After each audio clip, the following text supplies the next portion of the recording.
ए थिले कृष्णचंद्रपुर गजपति केसीपुर जहाँ को आम जानू गुमा ब्लॉक आसंता समय रे प्रार्थना मीटिंग अनुष्ठित होगा जाऊँगी। चलतु आम प्रार्थना मीटिंग आयोजन संपर्क में पालक महाशय किसी बुझी ना पालक महाशय कौन अनुरोध करेंगे प्रार्थना आम यूट्यूब जरिया समस्ते जाणी ना।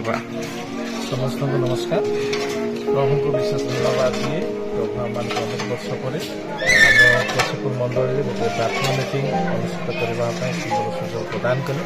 प्रभु को विशेष धन्यवाद दूँ। आसंता 14-15 तारीख आम प्रार्थना मीटिंग विशेषकर 15 तारीख आम बड़ आयोजन करने चिंता कर बहु वर्ष पर आम मंडल में गोटे प्रार्थना मीटिंग अनुष्ठित होती तेणु समस्त उत्साहित अच्छु आपण प्रार्थना कामना करूँ। जेहेतु जलवायुर विपर्य समूह रही है अक्टोबर मासरे तेणु प्रत्येक प्रार्थना प्रेमी बापा मान भाई भाई मैंने दयाकोरी प्रार्थना तोड़ी धरतु जे प्रकार से 2 दिन संपूर्ण शुखला पाग रही अनेक प्रार्थना प्रेमी मैंने आम मंडल उपस्थित रही प्रभु अभिषिक्त दासगण प्रार्थना प्रचारक प्रचारिकागण अनेक मंडल मुख्य मैंने आसी आम मंडली आम प्रार्थना तोड़ी धरवे से मैंने अनेक उत्साह भाव में आकांक्षा रही अच्छी।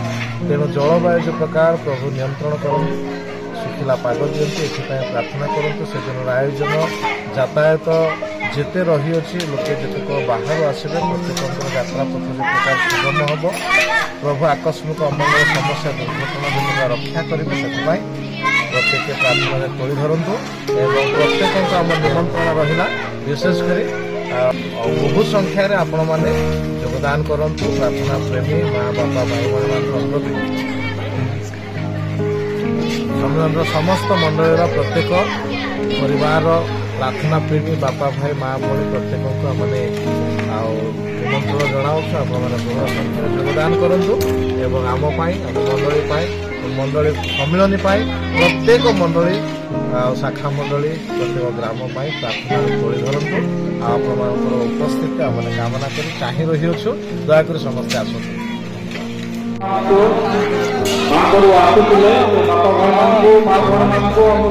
दयापूर्वक आसतु आम जिते शीघ्र कम करवा से शीघ्र घर को जीवा जिते लेट करवा दिन घर कम करवा तेणु आपण जनाऊँ आसतु प्रत्येक मिलमिशि कम सरे निज निज घर को जीवा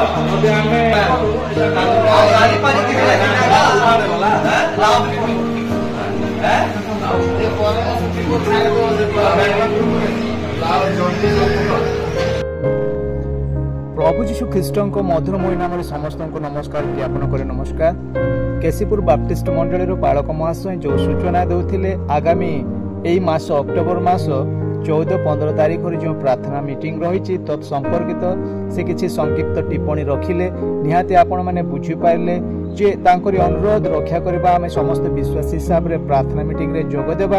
एथि पूर्व आमे कोन करबा 14-15 तारीख पाए प्रार्थना करबा आ जलवायुर स्थिति भल नुह पाणीपाग भल नुह केते बेले कोन घटुची कहि होनी। तेणु वर्तमान ग्लोबल वार्मिंग सकाशु समस्या रही पृथ्वी पृष्ठ तेणु मु आपण मानकु मध्य निज तरफ अनुरोध करी आमने प्रार्थना करवा जेपरि कि 14-15 तारीख रे सुखिला पाग रहिबो समस्त विश्वासी माने जेपरि कुशल यातायात करी लक्ष्य गंतव्य स्थल को पहुंची पारिबे से अनुरोध करी पालक महासहित अनुरोध करिले जे से जो उत्सुकतार सहित कार्य लगी पड़ते से उत्सुकता देखिले आनंदित मन हुए।